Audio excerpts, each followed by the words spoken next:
যে আমাৰ বৈবাহিক জীৱনৰ মূল লক্ষ্যটোৱেই হৈছে আপোনাৰ কিম অৰ্থে বিবাহন। আমিনো কিয় বিয়া পাতিব লাগে?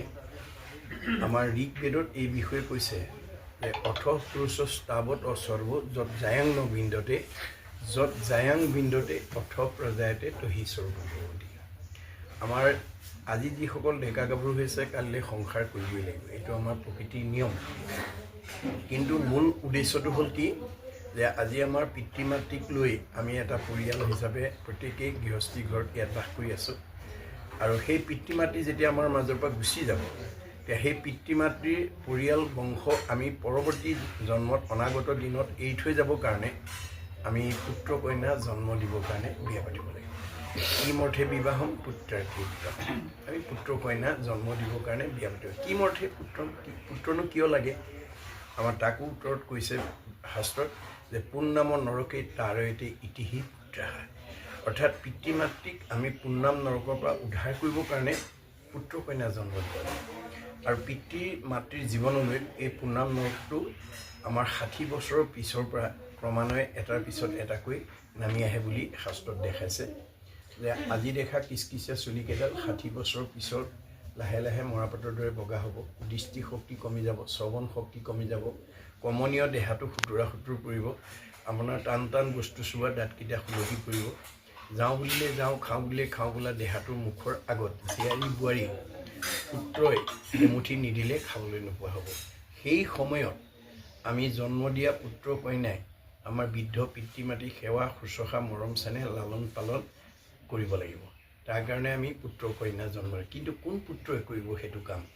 আমাৰ শাস্ত্ৰত কৈছে পুত্ৰেও তৰাইবে বুলি শুনি আছে শাস্ত্ৰ, বৈষ্ণৱ পুত্ৰক লাগি বুলি আছে মাত্ৰ।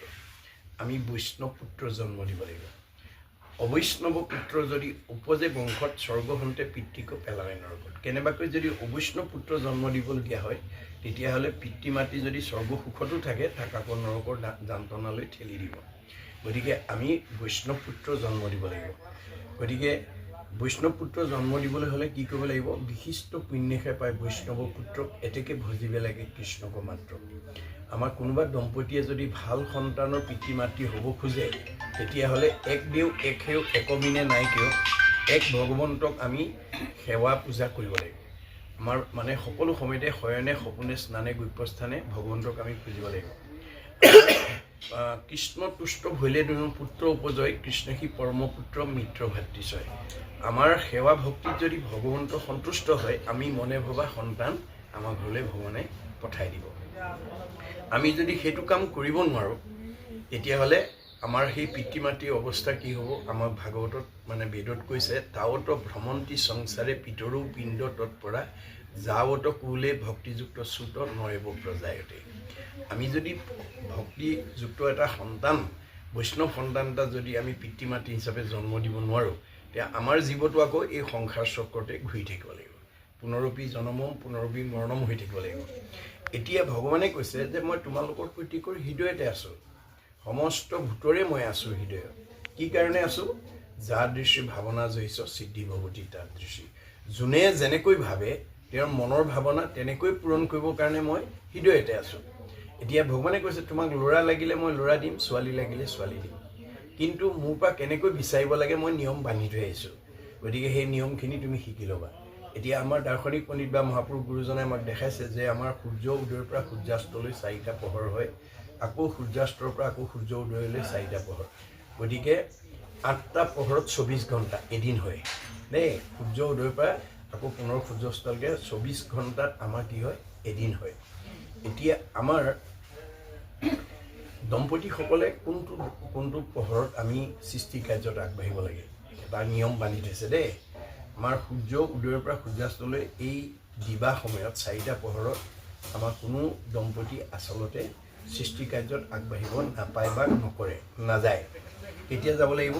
যে সূৰ্য অস্ত যোৱাৰ পৰা পুনৰ সূৰ্য উদয় হ'লে যিটো 4টা পোহৰ, সেই 4টা পোহৰত আমি আগবাঢ়িব লাগিব। তাৰে প্ৰথম 2টা পোহৰ আমাক মানে বাদ দি ল'বলৈ কৈছে বিজ্ঞানে। কিয় বাদ দিব কৈছে? যে আমি খোৱা আহাৰটো ব্ৰহ্মলৈ ৰূপান্তৰ হ'বলৈ কমেও 6 ঘণ্টা সময় লাগে, বুজিছানে? সেইকাৰণে ৩-৩ ঘণ্টা 2টা পোহৰ বাদ দি লৈ তৃতীয় আৰু চতুৰ্থ পোহৰত আমাৰ নৱদম্পতিসকল সৃষ্টি কাৰ্যত আগবাঢ়িব লাগে। কিন্তু আগবাঢ়োতে মানে দুয়োজন একমন হৈ আগবাঢ়িব লাগিব। পুৰুষ প্ৰকৃতি হবা একমতি তেহে সিজিব হৰিত ভকতি।